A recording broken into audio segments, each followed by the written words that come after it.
Sadhu, sadhu, sadhu.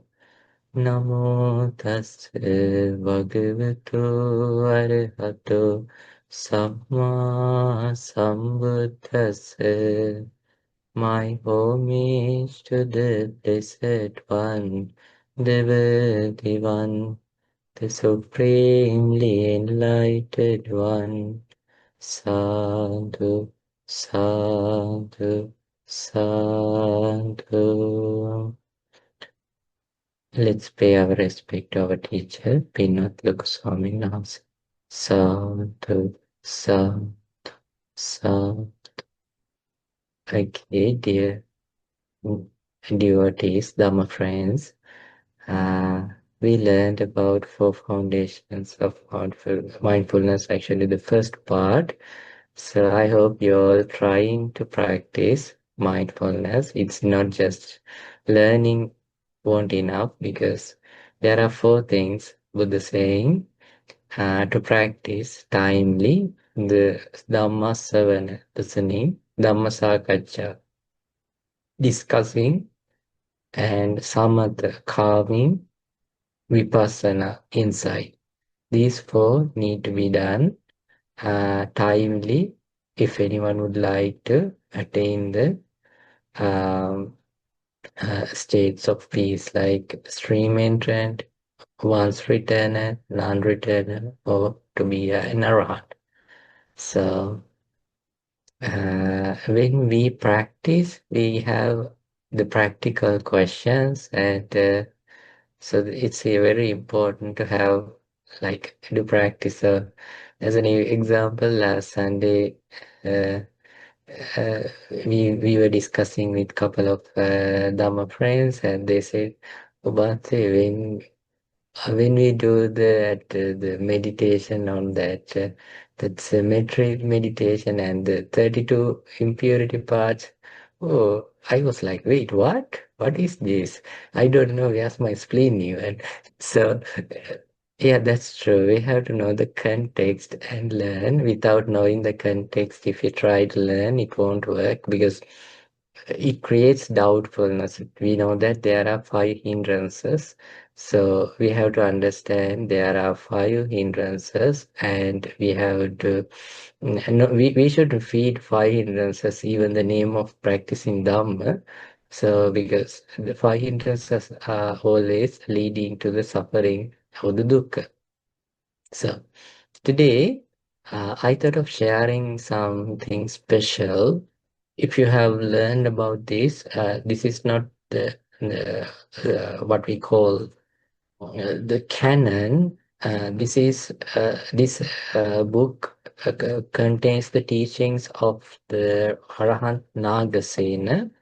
Nagasena, who lived, maybe, I'm not sure about the exact years. You can Google it and find out. So maybe after around like 300 years or so after the Buddha.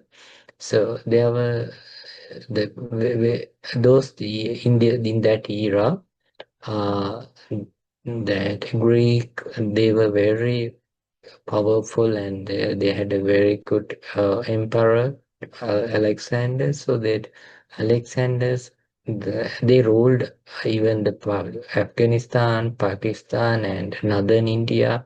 So there was one king called Manian, or the Milinda.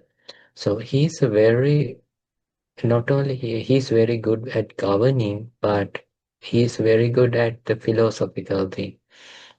So he had some serious questions about the teachings, and he wanted to learn. So what is the purpose, and uh, so what is the meaning of the Buddha's teachings?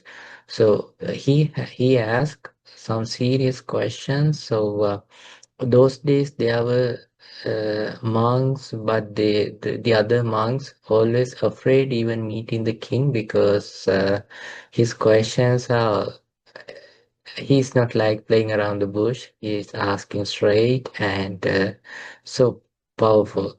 And so, but when he met the Arahant Nagasena, the Bhante taught him precisely the teachings of the Buddha, and there were conversation back and forth, and bringing examples. And so at the end of that discussion, this great king who is who is ruling one part of that great kingdom, he wanted to be a monk, and uh, he became a monk, and he became an the literature say that he also became an arahant. So uh, from that, based on what we learned about the mindfulness, so I thought of the going through some questions he asked from Arahant Nagasena. So there are some uh, uh, the coins excavated in like where in those areas that from archaeological officers, and you can find that the in his coins there are, I think, the Buddha statue also stamped in that coin. So he was kind of a good devotee, even coming from he's ruling another sort of a philosophical like a group. So he became a good devotee, and also he became a monk.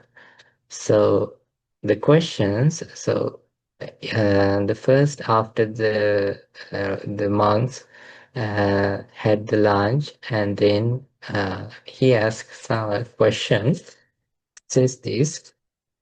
The king Malinda, observing that Nagasena had eaten and removed his hand from his bowl, took a low seat and sat to one side, and sitting there asked him this, Nagasena, what shall we talk about?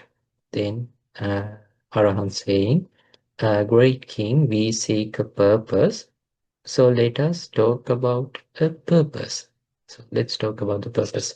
So this book is really good. I would like to recommend, because this book has the Pali also, that in English. If you are not sure about the English translation, you can read the Pali, and you can Google. These days you are very good at AI, and you can ask from AI what is the translation says. Right. So so the king asked, for what purpose, Nagasena, do you ordain, and what is your highest purpose? Then the monk replying, why it is so that suffering is destroyed and further suffering does not arise. Why it is so that suffering is destroyed and further sufferings does not arise. This is the purpose for our ordaining. That means one purpose is to eradicate all the sufferings. The second purpose is to not to let sufferings to start over again. This quote we can clearly find from canon even. So then he's asking this, but do all ordain for this purpose? Then Arahant saying, no, some people ordain for this purpose, and some ordain because of the fear of the king, some ordain because of fear of thieves, and ordain due to the dead, and some ordain for the sake of a livelihood. But those who rightly ordain, they ordain for this purpose. So see that very open, not like the king also so open, monk also so open. And and did you ordain for this purpose? See, King was asking the same question. So you may all think that the Nagasena are also, Arahant also, Bhante also ordained for this purpose, but actually he is not. Let's go through it. He says, great king, I was ordained as a youth, and I did not know what I was ordaining for this purpose, but I did think that these renouncers in the lineage of the Sakya were learned, and they would train me in the precepts, and so I was trained by them, and now I know and see that ordain is for this purpose. In other words, thanks to the senior monks and teachers, he learned the purpose and he understood it. And then king said, Nagasena, is there anyone who, when dead, is not reborn? So we all know that in Buddhism we talk about the eradicated suffering and even the sufferings which can arise due to the reborn. So the elder replied, the elder means the Bhante, some are reborn and some are not reborn. So who is reborn and who is not reborn? That's a follow-up question. Since then saying, uh, those with defilements are reborn, and those free from defilements are not reborn. And are you, Nagasena, going to be reborn? So you want a clear answer.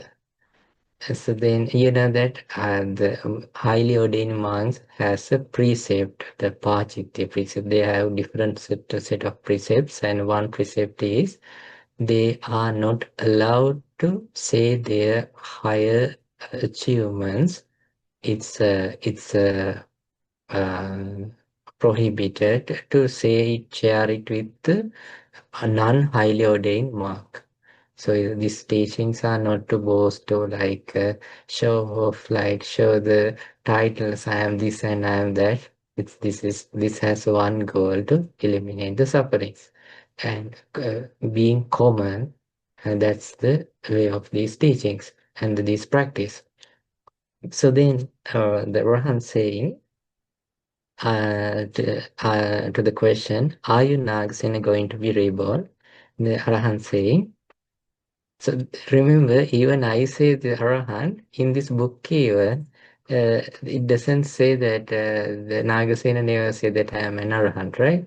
So with respect, I do say, okay, if I say Bhante, because in here it just say Nagasena, but in my mind I feel like, oh, how can I say just Nagasena, right? So if I still have attachment, great king, I will be reborn. But if I am free from attachment, I will need to not be reborn. The question is whether you will reborn. Then the answer is, if I have defilement, I will be reborn. If I don't have, I won't be reborn. And then uh, king saying, you are wise, Nagasena. And then king asked, Nagasena, is it due to careful attention that one is not reborn? This is something deep, right? This king has a very good understanding and knowledge. Is someone not reborn due to the clear, careful attention? In other words, what's this saying? If someone does not have defilement, is it just because of careful attention? That's what he's asking. Then, is it due to careful attention? Yes, the answer is, it is due to careful attention, understanding, and presence of the other good phenomena states great king. Not just careful attention, understanding, and presence of other good phenomena. So, to get an understanding, in here, careful attention mean manasikaro. The understanding means manya, and the other qualities later we were mentioning the sila, the virtues, shraddha, the confidence, virya, the determination, and sati, mindfulness, samadhi, concentration. Those are the other things. So that means, if you can remember, we learned 5 factors, that 5 powers. So those are the things mentioned here. And it's totally fine if you can remember, right? So when we keep on learning, we can like map what we are learning. So again, in brief, the question is, if someone not reborn, or if someone does not have defilement, is it due to just careful attention? Answer is not just careful attention, but understanding and also the other good qualities. Right. So then, uh, but is then the king asks a question, but is it not careful attention is the same as understanding? So this is a good question. We practice mindfulness and then just careful attention. Is it enough? The king, to king, it's like the careful attention is also the understanding. So then, Nagasena, Bhante Nagasena saying, not at all, great king. Attention is one thing, understanding is something else. Attention is something goats, sheep, oxen, buffalo, camels, and donkeys have, but they do not have understanding. You know that if a thief want to steal something, they have a very careful attention. So they have careful attention. If they want to steal your vehicle, they have careful attention towards your vehicle than you. So the careful attention is just not enough. Right. And then the king was so happy about the answer and saying, "You are wise, Nagasena." Then king asked, "What is the defining characteristic of attention, sir?" So see that now this king just not asking from here and there. He asked, "Okay, what do we discuss?" Then Bhante said, we all seeking a purpose here, so then let's talk about the purpose." Then he asked, "What is the purpose of yours?" Then say, "This is the purpose, eradicating the sufferings." And then ask, "So do everyone who do ordaining for that?" No, some are, but some are not. And if someone rightly ordained, they are ordained for this purpose. Then ask like, so everyone reborn, like that means ending the sufferings, or saying that if someone has defilements, they won't, they will reborn, but if someone do not have, then they don't reborn. So this king always seeking someone, a good teacher. That's why he's keep on searching. Then asking Arahant, the Nagasena, "Are you will reborn?" Then as a highly ordained monk, the right answer giving, "If I have defilements, I will reborn. If I do not have, I won't." So then the question, so is it happen due to the careful attention? So then not just the careful attention, but we need wisdom and the other good qualities. So then the follow-up question, isn't that the careful attention also the understanding? Isn't that the way understanding rises or something like that? Then saying, no, careful attention even animals have, but they do not have the understanding. Then asking what is the defining characteristic of the attention? You are talking about attention. What is the defining characteristic? It's asked this. What is the defining characteristic of attention, sir? And what is the defining characteristic of understanding? And tell me about the understanding's defining characteristic. The defining characteristic of attention is examining, great king, and the defining characteristic of understanding is cutting through. So, how is attention defined as examining and understanding defined as cutting through? Please give me an analogy. So this conversation has like many analogies, like to understand, make it clear. Then asking, are you familiar, great king, with the barley reapers? Reapers, yes, I know about them. How do barley reapers reapers cut barley? With the left hand, they grab a bunch of barley, and with the right hand, they grab the sickle, and they cut it with the sickle. So it means that in Sri Lanka we have not barley but rice. So they grab one bunch of the barley or the grain plants, and using the other hand, that there is a knife cutting it. So grabbing is like the manasikara, the examining or the taking, paying attention. Cutting is what the understanding does. So in other words, think that someone get angry. So he feels the anger. So it's just a thought. Instead of going along with the thought, paying attention to that and understanding this is anger, examining it and taking it as a bunch, as a group, and then cut it down. How to cut it down? Seeing the impermanence, or seeing the not use of that, seeing the danger. Likewise, bringing the panya or bringing the understanding and cut it down. So we need attention plus the understanding. So there are some other analogies for this. Nagasena, earlier you mentioned other phenomenal states. In here, this is the only one analogy. Then King asking, you said about the other phenomenal states. So what are these? Then Nagasena saying, great king, moral discipline, that means the sila, virtue, faith, which means the shraddha. Remember, faith is okay. This has a very good and nice analogy, so we will learn it later. And then exertion. Exertion means the determination, virya, the same word. And then the mindfulness, sati, and then the concentration, and the good phenomenal states. Concentration are good phenomenal states. So that means sila, shraddha, viriya, sati, samadhi.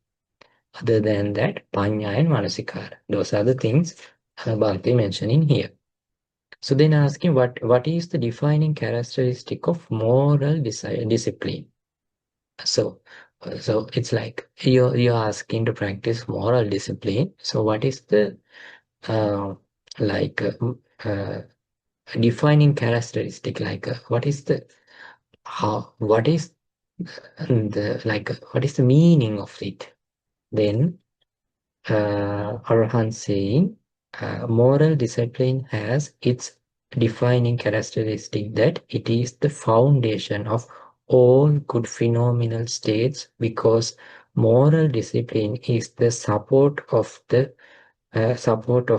faculties, the powers, the awakening factors, the path, the foundation of mindfulness, right striving, the basis of supernatural powers, and the jhanas, and the deliverances, concentration, and the attainment for someone established in moral discipline, great king, the good phenomenal status are not destroyed. So this means we learned about the for foundation of mindfulness, that is for supernatural powers, and then the 5 factors and 5 powers, and the 7 factors of enlightenment, and the noble eightfold paths. All these good qualities are like can uplift it, can practice, improve in the foundation of the seal or the moral conduct. Why? So what Bhante is saying is clearly mentioned in many suttas in Buddha. Why is so? Sila is there to overcome from the regret and worry. So when our mind or ourself complaining about our behavior, it's hard to, or it's impossible to improve our qualities. That's why the moral conduct is important. So it's like in analogy, it's like saying like a foundation. So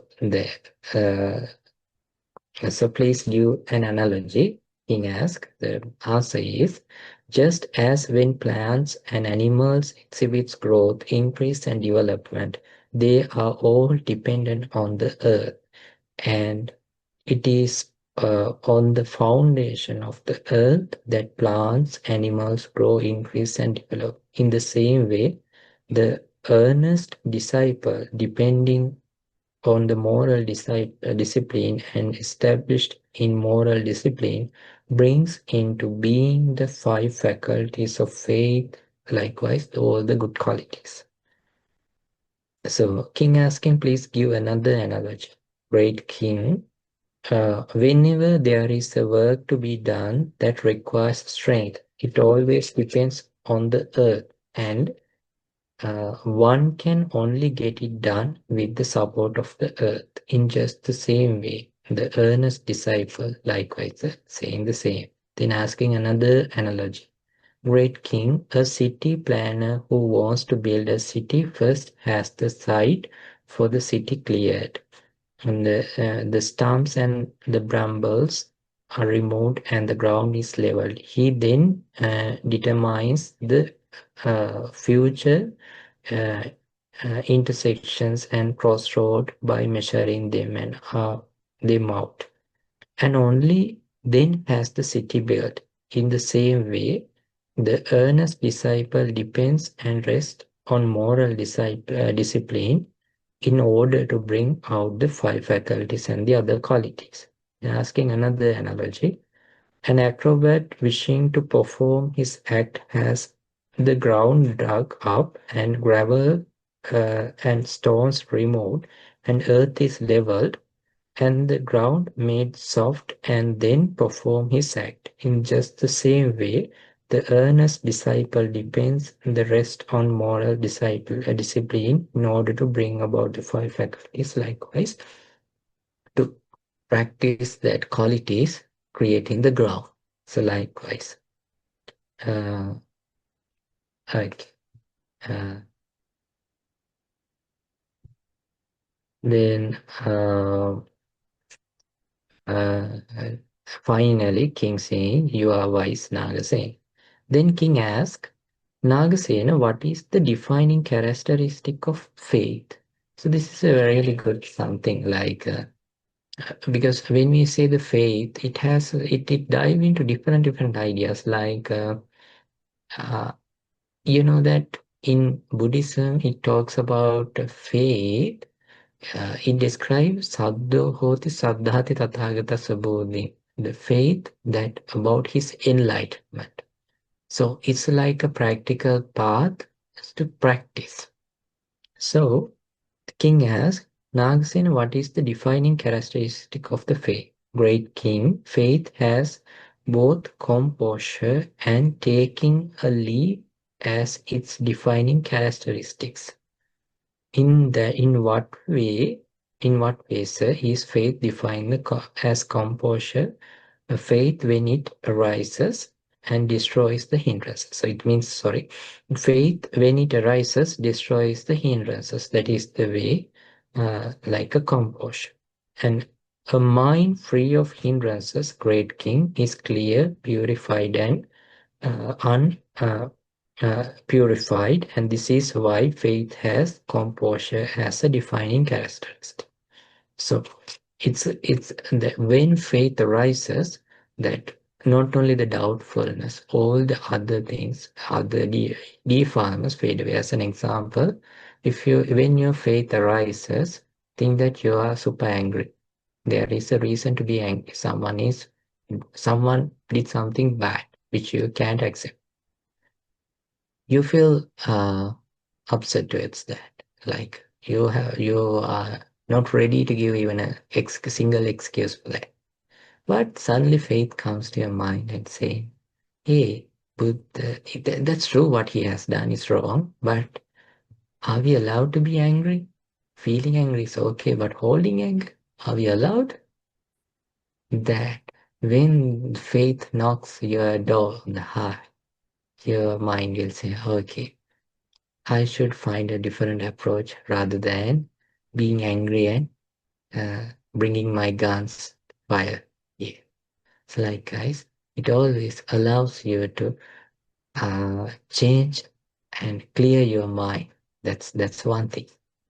Then uh, uh, asking, please give an analogy. Great king, Okay, those days there were in the stories that it says that there was a special king. That king had a gem, sort of a gem. When it put into a water, it doesn't matter how dirty that water is. Whenever someone put that a gem into water, this whole water get purified and ready to drink. You know that nowadays there are some chemicals likewise. When we put that, all the muddy settles down and it creates the regular pH level likewise. So when faith arises, it clears mind. So that's the analogy, Kiwi. And uh, what is the way? So the faith defined as a taking a leap. So in there, the Bant is saying, great king, it is just like how the earnest disciple, seeing the mind of the others liberated, leaps towards the fruit of stream entry, the fruit of one's return, the fruit of non-return, or state of being Arahant, and practices yoga for attaining what is not yet attained, knowing what is not yet known, and realizing what is not yet realized. In this way, faith has taken a leap as a defining characteristic. And asking an analogy. The analogy is this. Suppose great king, a huge cloud were to shed water high on a mountain, and the water washed down, flooding the valleys, gullies, and streams, the overflowing the river until it spilled over both banks. A great crowd gathered, but no one knows the extent or depth of the river. Frightened and hesitating, people line in the banks. But then another person comes along who recognizes his own strength and power. He tightly blinds up his lower garment, leaps in, and crosses. When they see him make it to the other shore, the people cross too. Similarly, the earnest disciple sees the mind of others liberated and then leaps towards the fruits of stream entry, one's return, non-return, and the state of araha, and practices yoga for attaining what is not yet attained, knowing what is not yet known, and realizing what is not yet realized. In this way, great king, faith has taken leap as a defining characteristic for the Buddhas for the Bhagava said the Buddha, another synonym for Buddha. This in the excellent Samyutta Nikaya or the combined discourses canon. With faith, one crosses the flood with diligence, the choppy sea with exertion, one overcomes suffering, and with understanding, one becomes purified. So, what do we get here? In here, it says that Shraddha or the faith has two characteristics. One is uh, clearing, and the second one is giving that energy to do this. So that's what the Shraddha or the faith does. Then the king asks Nagasena, what is the defining characteristic of exertion or the virya? The defining characteristic of exertion is steadfastness. Fastness. Let me give the virya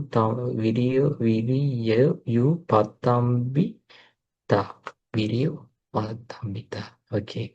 The idea of that word is that uh, like preparing yourself for a goal. So defining characteristic, great king, a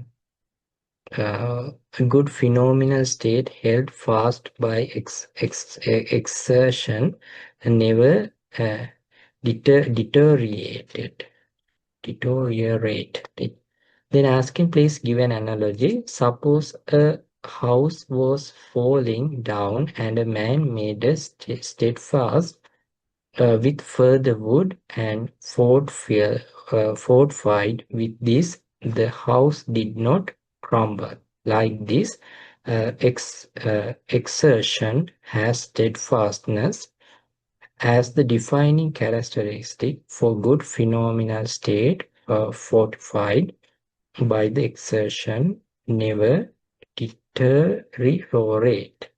So it's like house. Think that a house. Okay, forget about a house. Think that the reinforcement in here. Next analogy it says like when we create a house, when we put concrete and we put reinforcement, like we put the steel in it. So likewise, that the strength gives from the virya of the courage. So that's uh, the quality of that, the virya.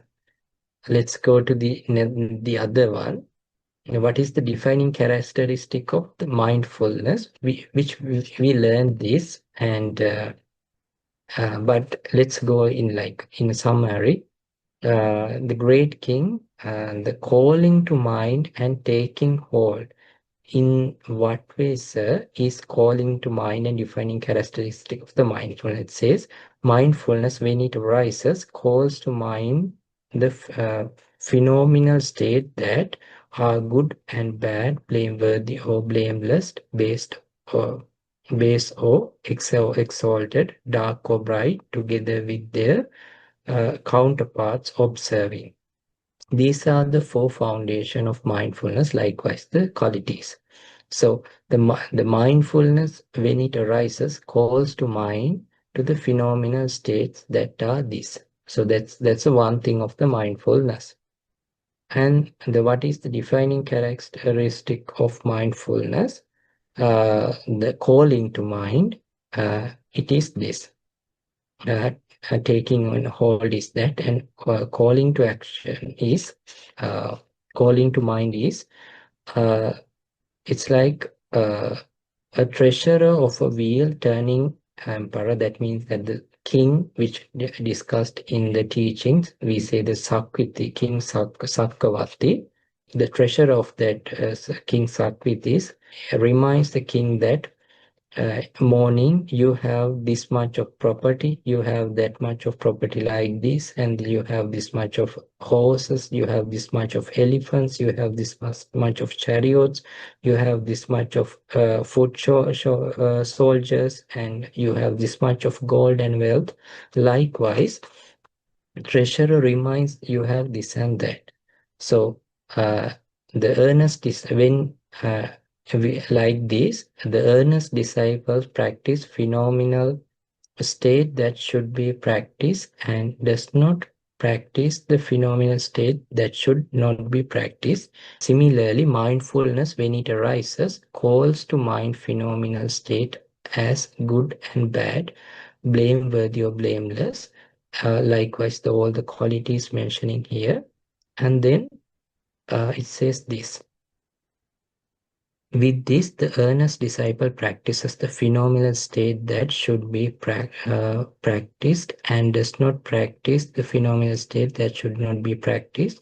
He cultivates the phenomenal state that should be cultivated and does not cultivate the phenomenal state that should be cultivated. And so, great king, calling to mind is the defining characteristic of mindfulness. I'm not pretty sure this the idea. I will go through it, and next week I will say it because it's not clear to me. So therefore, in what ways, sir, the taking hold is a defining characteristic of mindfulness? Great king, the mindfulness, when it arises, examines the beneficial and harmful phenomenal states. These phenomenal states are beneficial, these phenomenal states are harmful, these phenomenal states are helpful, and these phenomenal states are not helpful. With this, the earnest disciples remove harmful phenomenal states and takes hold of beneficial phenomenal states. Remove unhelpful phenomenal states and take hold helpful phenomenal states. This is what is meant by the taking hold, and in this way, taking hold and defining characteristic of the mindfulness. So that mindfulness has two characteristics. Um, the defining characteristic of mindfulness is one thing, and calling to mind and taking hold uh, is another thing. So I will go through it, and I'm not clear about the teaching, and let you know in the next class. And then the king asked Nagasena, what is the defining characteristic of the concentration? Concentration means the samadhi. The samadhi means that chittasa ekaggata. That means that we practice mindfulness, like think that someone practice loving kindness meditation, and in there we talk about the mindfulness. But when we practice that mindfulness, it creates concentration, so that the ekaggata, that's what the samadhi. So that means mindfulness is something, concentration, the result is something. So then king asking what is the defining characteristic of this concentration. The great king, the defining characteristic of concentration is that it is the high point. This is because good phenomenal states have concentration as their high point. They point toward concentration, incline towards concentration, and slope toward concentration. And please give an analogy. On a building with the peaked roof, all the that rafters point toward the highest beam and come together at the beam. And so the beam is considered to be the highest point. Similarly, good phenomenal state have concentration as their high point. uh, they point they point, incline, and slope toward the concentration. And asking another analogy, then uh, saying that the king, suppose a certain king were to go to battle with the four branches of his armed forces, and the entire army, elephant, horses, chariots, and soldiers, would be headed by him, point towards him, incline towards him, and slope toward him, until they would encircle him. So too, good phenomenal state have concentration as their high point. They point, incline, and slope toward concentration. And so concentration is defined as being the high point for this was said by the Bhagavad. Cultivate concentration, monk, for one who is collected understands uh, uh, whatever has arisen. So the concentration or the samadhi means, I think that according to that analogy even, think that there is a house that house all the rafters, and those beams are together like this, it holding in the top, like the forces are going and circling one point. Likewise, concentration has a one thing, it's like it's like the main head point. But remember, concentration is not the end of suffering, it's a path to cessation of suffering. So in other words, if someone attain to a jhana or concentration, he feels kind of a freedom, happiness, concentration, but it is not the end of the suffering. It's a path, and the end of the suffering means that overcoming from the for the attachment to these phenomenals even. So uh, that's what we have to remember in here. So we talked about the Sila, uh, Shraddha, Virya, Sati, Samadhi, and we talked about the Panya and the Manasikar, those things. And about the mindfulness analogy, I will say it again. I will read it and first I will clarify by myself, and then I will say what are those two characteristics mentioned there. And then King asked Nagasena, do these different phenomenal states produce the same purpose?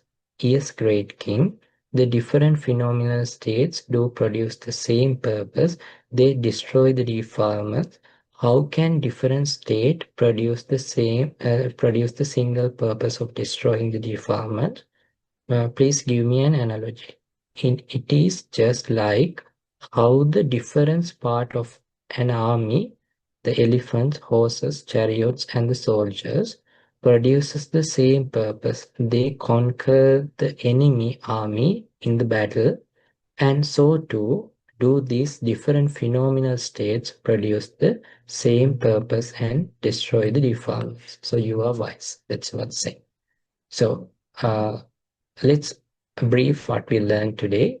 We learned about the purpose of being a monk. So even a being monk or being a lay devotee, we all have the same purpose, that is eradicating all the sufferings and not letting to create further sufferings.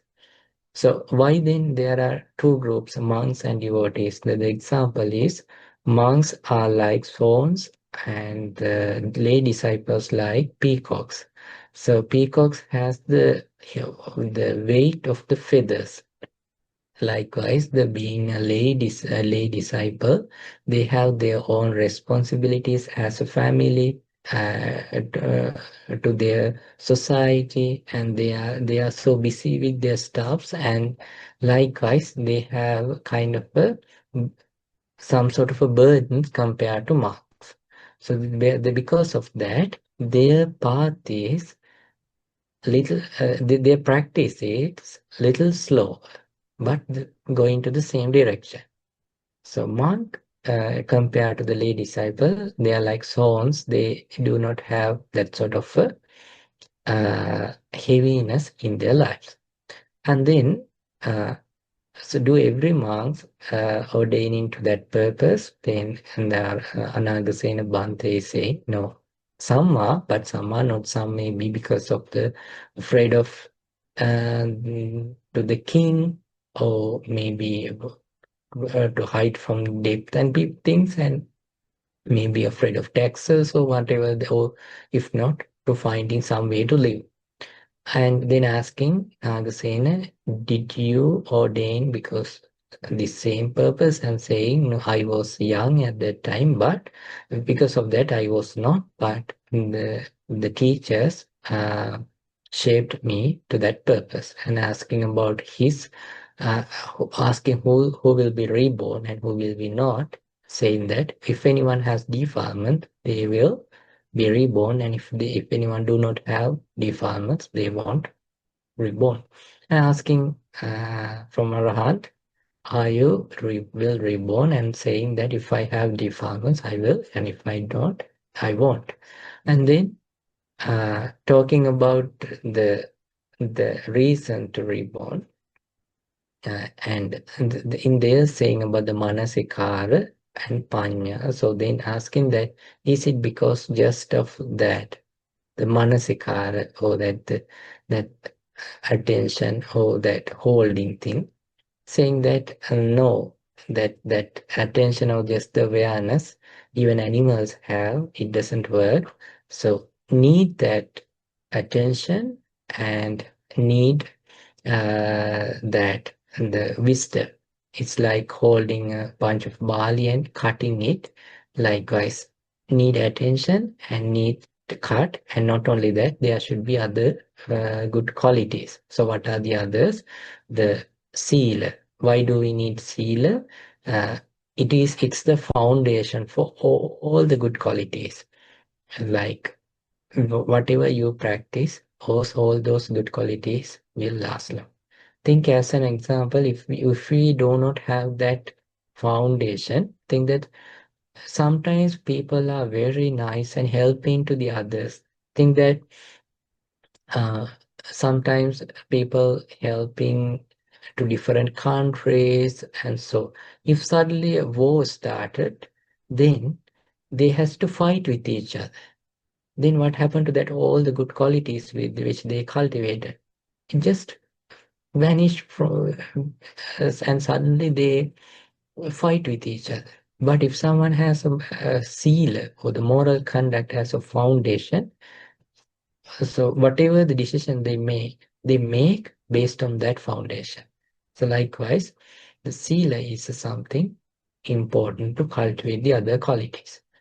And then not only the sila, then I talked about the shraddha. Shraddha has the two things. One is when faith arises, it clears your mind, and then with that clear mind, it gives you that power to cross this sufferings which people believe that, oh, we can't do that. As an example, it gives you power to eradicate the passion, anger, and the delusion. So as an example, like that strong man crossing the river without uh, without just being scared, and by seeing that the others also doing what he has done. And then we talked about the virya. It's like giving kind of a reinforcement, it holding, and it has that power. And we talked about the mindfulness. In what it described here, I will describe later, because I want to get a clear understanding of that. And then talked about the samadhi or the concentration. It's like uh, the samadhi is like it's like the whole good qualities are like going to that goal, that is the concentration. It's like whatever we practice, it goes to that concentration. But remember, I told you to remember that concentration is not the final goal, it is the path.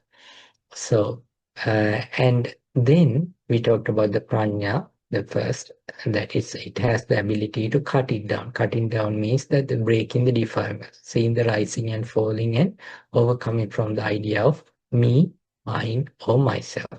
So this is what we learned today, and we will go back to the for foundation of mindfulness, second step, the second foundation of the feelings, the next week. Okay, say sadhu 3 times. Sadhu, sadhu, sadhu. Okay, today we all learned about a nice teaching from this Milinda, questions from the King Milinda, and we accumulated many merits, good karma to our lives. Let's share all these good merits with all the divine powers, and with our past relatives, and with our teacher, being Lokaswaminas, and all the monastic monks, and with all of you uh, who come today to the class, and all the volunteers volunteering to these programs. May you all be well. May you all be happy. May your all good wishes come true. And may you all able to understand four noble truths in this Gautama Buddha's dispensation.